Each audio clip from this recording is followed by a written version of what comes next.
Now, the Brewers are going to be in the trade market. Do they have any trade value? Some Jackson Churio news. Yeah, a little report on him today. We'll talk about that Brewers crowded outfit. Tyler Koerth from Reviewing the Brew joins us. Second day in a row we've had someone from Reviewing the Brew. He's also from Wissportsheroics.com. All that more coming up next here on this edition of Locked On Brewers. You are Locked On Brewers, your daily Milwaukee Brewers podcast. Part of the Locked On Podcast Network, your team every day.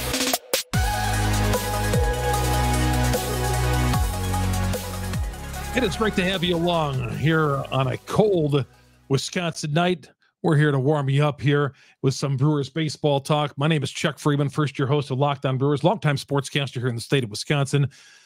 You find me on Twitter, Chuck Freeman, Freimund. And, of course, you're going to find us on all the platforms when you download us on Google, Spotify, Apple. We're on all the major downloads, this podcast. And, of course, go to YouTube, and you're going to see, after you put in Locked On Brewers, we're going to pop up, hit the search button, hit Locked On Brewers, hit the subscribe button, hit the like button, and then we'll be right there for you. Our guest today, as I mentioned, Tyler Koerth joining us from Reviewing the Brew and Wissportsheroics.com. Do some great stuff out there and follow him on Twitter as well. I got that Twitter account there right, Tyler. Tyler Koerth, Koerth. It's pronounced Koerth, but it looks like Koerth. Anyway, it is great having you making your debut on Lock the Brewers. Thanks, Tyler. Yeah, thanks for having me. I'm a longtime listener, so it's good to be on the other end of this for once. Oh, you are? Of this or other things? Of the Locked On Network. I love Locked On Brewers. Oh, there we go. Well, great. It's good to have you aboard. I enjoyed the stuff that you did too. What do you think of this offseason so far? It's been pretty calm so far. We see the St. Louis Cardinals doing a few things, but you think things will be heating up pretty soon here at the baseball winter meetings that start next week? Yeah, it's been kind of quiet for the Brewers. Like you said, our division rivals have been stealing all the headlines, whether it's the Cardinals signing 3 pitchers, the Cubs, our manager. But, I think it's shaping up for something here. You got some pitchers signing some bigger contracts that arguably could be changing the value of Corbin Burns' trade price or trade value, making him more desirable for other teams. We got lots of other news we're going to talk about. You hinted at Jackson Churio. So I think there's some things in the works, so I wouldn't be upset if I was a Brewers fan that we're going too slow at all. There's a lot of off season left here. Yeah. We did our 2 weeks of crying about Craig Counsell, and it's time to move on with Murph. That's what I think. He was at the Bucs game the other day, and fans were not happy at that. A picture that was on Twitter, and it exploded. But we got to stop worrying about that and move on to this offseason. Make some things happen next week at the baseball winter meetings, Tyler. Yeah, that's my most favorite week of the entire offseason. There are just rumors everywhere. There are deals that go down. Last year we saw the Brewers, I think they got most of their work done before the meetings. I think the Wong trade came before then. I'm trying to remember when the Wilson Contreras deal went down. That might have been around there too. So, I was hoping maybe we'd get some news this week. There's still some time left before the meetings. But I think there's going to be some good stuff around the Brewers here the first week of December when the meetings kick off. What do you think? Like in what area? I think, for the Brewers, they're not going to go out and sign any big free agents. We know that. They're going to probably work the trade market would be my guess. There's a lot of talks about Burns and Adames entering their final year of control. A lot of talks that maybe the Brewers want to hold on to them and, compete in 2024. But if a right deal is going to come around, I think it's going to come during the winter meetings. That's when everyone's the most active. And I think if they see something they like, they would do it, but they have to be blown away by it, which has kind of been the MO with the Brewers throughout all the years of rumors surrounding these guys. I think that we got to get a first baseman and a third baseman. We got to start with those 2 spots. How do you win a division with 2 empty spots at both of those production positions? Yeah, those are the big glaring holes right now. I liked the addition of Jake Bauers, power hitting lefty, but is he really the answer there? No. So, I think the good thing is that, like, if the Brewers are aiming towards building a championship roster, it's probably not going to be built this offseason. You're going to set stepping stones, and then you can obviously get midseason additions in there. They have Andrew Monasterio that I like, but like he's I don't think is like a definitive option at third base. Like, is he the long-term answer? Probably not. Tyler Black can fill both of those positions, third base and first base. He kind of dove into first base a little bit towards the end of last year, so I'm not quite sure what his comfort level is there, but from the videos and replays I've been seeing, he looks pretty fluid as a defender at the corner. So, it just could take him kind of getting a chance up there too. And all of a sudden, instead of everyone going, we need to get external candidates, we got this internal candidate that just kind of pops up and can fill both positions, which, the Brewers love flexibility and guys with control, and they got a good one coming up in the farm system that I think we forget about. Yeah. The problem is, though, this flexibility and control, I just hate always having to play that game. And yeah, I mean, that's just the way the structure is in baseball. I know the big market guys don't like hearing us talking about it, and we complain about it. But yeah, I just having to do that structure. Oh, we got to like getting Contreras. Wow, the biggest thing on that, because we got control over him for the next couple of years. Playing that game, and then you wonder why we're busting out in the first round of the postseason, or even making the postseason. There is definitely something to be said for that, and I hear your argument absolutely. I've been listening to some other shows, and they kind of talk about, they're like, do the Brewers fit in the category of, like, are we for sure like what the Rays do? The Rays always trade their guys before, they don't let them walk just and not get anything in return. And this offseason is kind of like it's a moment for the Brewers. Like, are we going to continue to be that organization that always trades the Josh Haders before they get there, or are we going to hold on to the Burns, hold on to the Damas, and try for another run and, kind of risk only getting a comp pick in return from free agency, or if you assuming you give them a qualifying offer, and the value in that isn't very high. So it's kind of interesting. The Brewers are kind of in a middle ground and where they go from that. And I always like the motto, you can get in and anything can happen, but it hasn't worked out for us in the past. So I'm kind of leaning towards you. Like, sometimes you got to pull the trigger on some of these other bigger deals and do something. Yeah. I think they kind of lucked into that Will Contreras deal, but that's just the way it is. Where do you come on with Mark Attanasio? Fans will come down on him because he's not spending the money. Remember Bud Selig days, it was the same way. But is this just do you come down at this is just the life of a small market owner, or do you really feel that, hey, Mark Attanasio's cheap, he's not spending money, he's got people coming in his ballpark, but how come he's not spending the money? Where do you come down on that, Tyler? Oh, that's a good question. I think bad answer is a little bit of both. I mean, he could, our big free agent signing the other day or a couple of years ago, was Andrew McCutchen, just because he's Andrew McCutchen for double-digit value, and that did not work out at all. And obviously people are coming to the ballpark. They're renovating. There's all the big stadium and tax deals going on. I think they lowered some prices in the stadium this year, but everything is just still really overinflated there, if we're being honest. They might have lowered the popcorn, but what did they lower? I thought the popcorn was like $6. It was like an amazing bargain for $6 popcorn. $6. Cost them 25 cents to make it, but yeah. Well, one day when it was really hot out, I think they made water pretty cheap, but that was kind of a safety hazard. So yeah, no kidding. We're talking with Tyler Koerth. He's from a variety of outlets out there, reviewing the Brew and Wissportsheroics.com. Chuck Freeman, Locked On Brewers, part of the Locked On Podcast Network. When we return after this, we'll get to the Jackson Churio, the news going on him. Jefferson Carroll will talk about that as well. The crowded outfield, the Corbin Burns question, which we talked about with everybody. We'll get to all that coming up next with Tyler. This show brought to you in part by FanDuel. Right now, get in all the NFL action, college basketball, college football, you name it. It's all there with America's #1 sportsbook, FanDuel. Right now, new customers get $150 in bonus bets with any winning $5 moneyline bet. $150 if your team wins. So if you've been thinking about joining FanDuel, no better time than the present to get in all the action, spreads, player props, over and unders, and a whole lot more.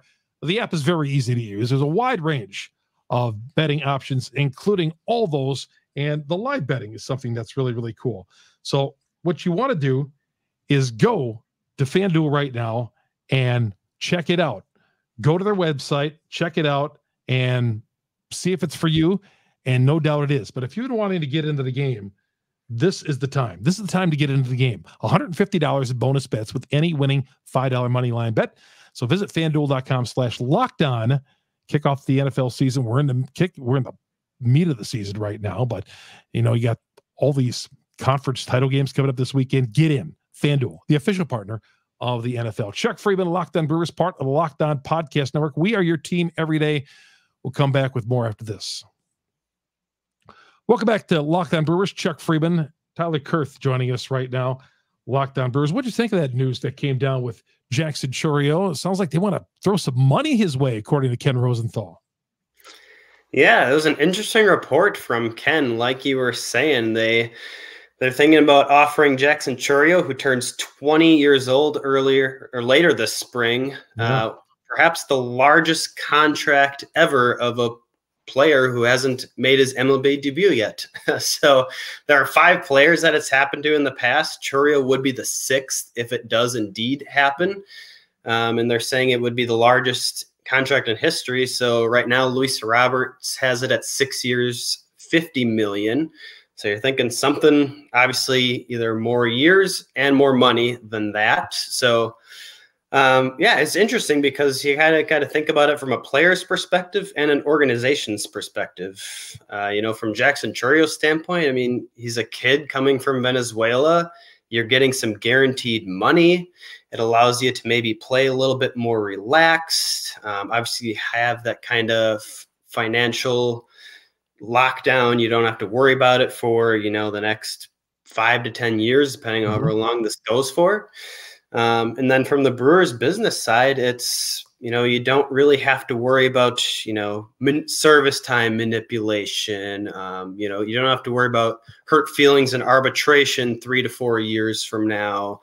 And then, depending on how long or how big the deal is, I mean, you could get a bargain out of it in return. So definitely pros and cons to both sides and a little bit of risk. But I think for the Brewers, it's definitely worth something exploring because this is one of the best prospects in baseball.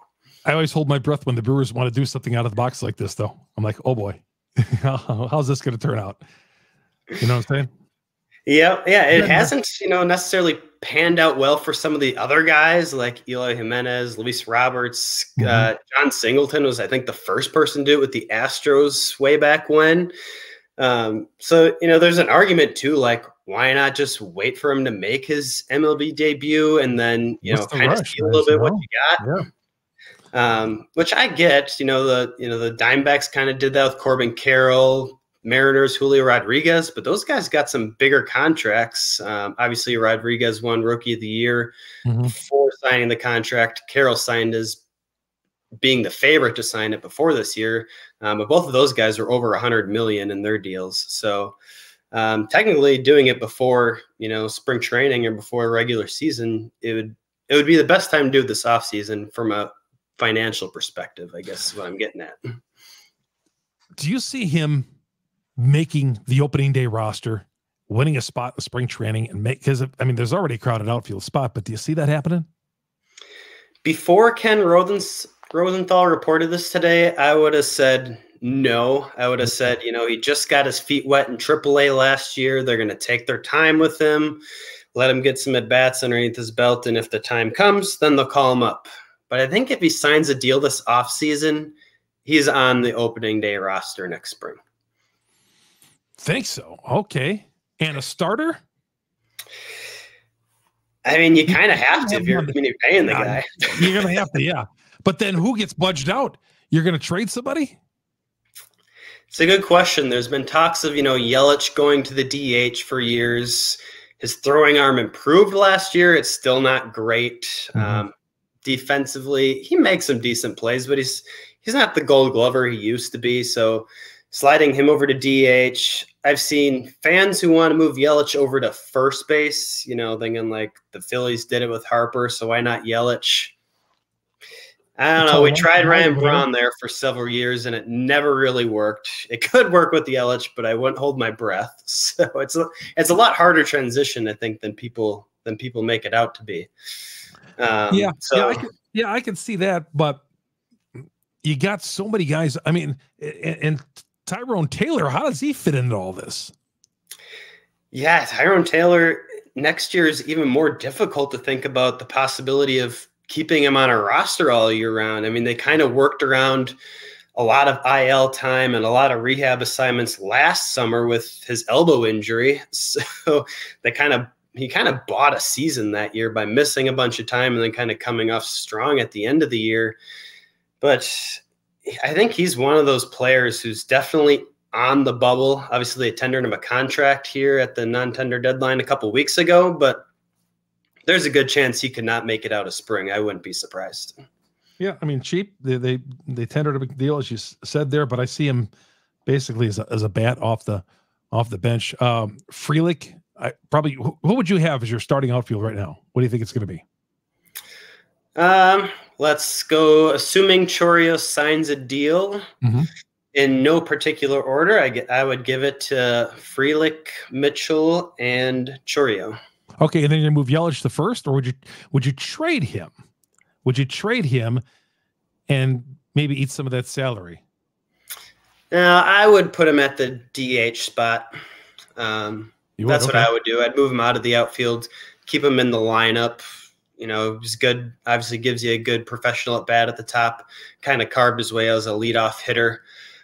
Trading him's difficult just because he has a no trade clause. Yeah. So he'd have to be willing to want to move. You trade him to the Dodgers, though. Have you traded with a package? Because I've heard some rumblings about the Dodgers a package deal with Corbin Burns. Make it a blockbuster thing. Yeah, they're talking. Even Corbin Burns, Willie Adames package deals. I've heard rumors like that too, as well. I think that's a lot of big talk. Because obviously you think about what are the in theory, it kind of sounds good, right? Like you offload a big contract, you get pieces in return for a Corbin Burns. But then the question I always have is like, what are you getting in return? Like you're going to want some MLB players. So where are you going to throw those guys? Like you said, we got first base and third base holes. There's likely to be some prospects in there. You probably could always have more pitching, which would, go a long ways. But if you're asking for some of the top end talent, you might not, you kind of got to make a choice if you want quantity or quality. And I think in the Brewers case, they're trying to avoid a rebuild. So I think quality, is what they would kind of lean towards as opposed to quality or quantity. They want better players, not more players. There we go. Last summer, we saw a fast riser in the Brewer farm system, Jacob Mizorowski. We'll talk about him, what Tyler thinks of him when we come back from this commercial break. Chuck Freeman here on Locked On Brewers, part of the Locked On Podcast Network. We are your team every day. Download us on Google, Spotify, Apple. We're on all the major downloads. Go to YouTube, search Locked On Brewers. All you everydayers, I hear you every day. Hit me up on Twitter. Our growing Twitter on is Chuck Freeman, FREIMUND. But on YouTube, hit Locked On Brewers. Search Locked On Brewers. Hit the subscribe button. Hit that like button. That'll alert you every time we drop an episode here on Locked On Brewers. Hey, man, I appreciate all of the downloads and all that here in the winter part. I know football is king in Wisconsin. I get that. But, man, we got a baseball team. We got the baseball winter meetings going on in Nashville next week. Hopefully some news going on. The news has been all so bad so far. Really, I think it has, or not eventful, except for the council news. But hopefully that'll change next week. We'll continue on. Tyler Koerth rejoins us next here on Locked On Brewers. Welcome back to Locked On Brewers. Chuck Freeman, Tyler Koerth. Great for him staying. Thanks for him for staying up late with us on reviewing the Brew and Wissportsheroics.com. Does great work over there. Really check his stuff out. I always like reading his stuff. He's got some funny things to say too, especially on sports heroics. I love it. Okay, what do you think? about Jefferson Carroll. He's another guy, another prospect. Where do you see his status right now before we get to Mizorowski? Yeah, Jefferson Koerth, obviously a highly regarded catcher. He's our second-ranked prospect right now. He did get added to the 40-man roster because he's Rule 5 draft eligible here this winter. So right now he is the second catcher behind William Contreras, technically on the depth chart. He played all of last year in Double-A. His bat really came to life. He kind of struggled with injuries a couple of years ago that kind of, hindered him a little bit from, I think, showing his true power potential, but that kind of came out last year. And then obviously his defense is solid. He's got a cannon for a throwing arm. So I don't think the Brewers go into 2024 with him as the backup catcher. I think they look to sign a veteran, kind of a stopgap in between there. Sure. At least, let Cuero get some at-bats in AAA, kind of work his way up a little bit more, and then they kind of have him if you need to. But it'll be an interesting tandem once he is up with William Contreras. I think that's going to be a lot of fun. But I think we'll probably see it next year, just not right away. How about Mizorowski? We talked about him moving up the farm system. He was over here in Appleton for a little bit. Where do you see his status in his 100-mile-an-hour heat? It is a lot of fun. He is a fun pitcher to watch. Yeah. That's for sure. The steal of the 2021 draft, I think that's what it was, or 2022 draft. Yeah, it was. But yeah, he kind of had a bumming end to the season. Got shut down with some fatigue, which I think was kind of more precautionary than anything. But last year was his first full season in the minor leagues. The Brewers took their time with him. He was only pitching an inning at a time for a while, and then building his arm up. Then I just kind of got tired towards the end there. So kind of the same thing with Jefferson Koerth. I wouldn't be surprised if we see a slower start with him next spring. And then there was talks that he could be called up, in September last year. So I think those conversations are real looking into next year. It's just they got to make sure he's in the right spot to do it. And it depends where they want to fill him in the Brewers pitching lineup as well. Is he going to come in and start, or is he going to, come out of the bullpen? So those are some things they'll figure out as they go along. The stunning move that the Brewers make here in the offseason would be trading who? Putting you on the spot, Tyler. The stunning move the Brewers make here in the offseason would be trading who? I would say Yelich. I would agree with you, and you mentioned it earlier. It would be very stunning, that's for sure. Obviously, like Burns or Adames wouldn't be stunning. It was kind of expected going into the offseason, although it's kind of gaining steam or losing steam now.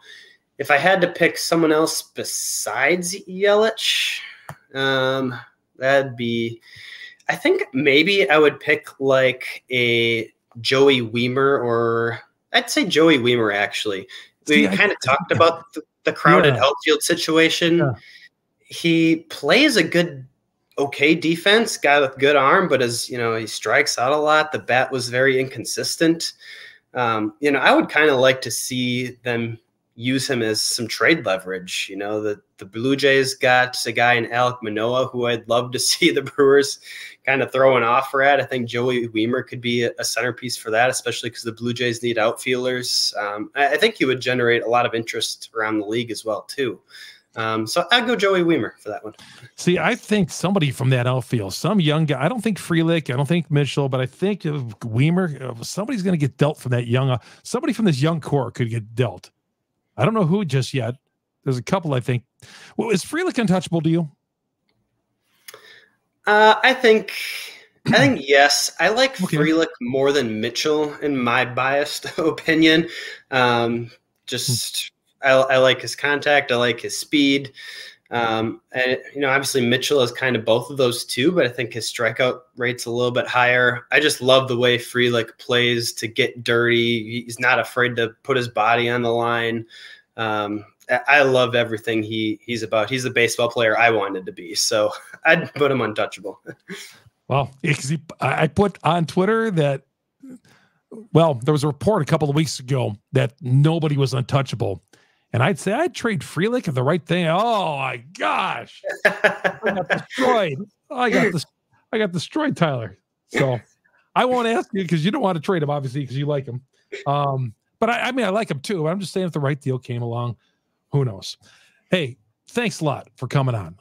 We're going to do this again. If that's okay with you a little bit later on in the winter? Absolutely. Hopefully we have some news to talk about other than the Craig Council.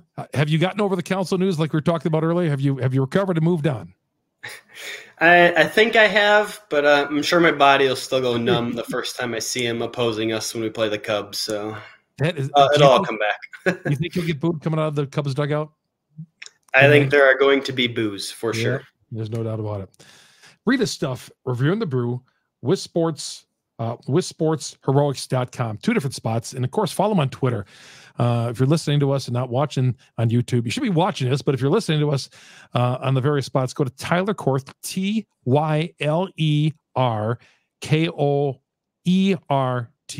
I got that right. I think Tyler Koerth. Tyler Koerth joining us. It's pronounced Koerth. It's spelled Koerth, but it's pronounced Koerth. Tyler, we'll talk to you. If I don't talk to you before the holidays, have a great Christmas and a good New Year. And we'll talk to you hopefully soon before that. You as well. Thanks for having me.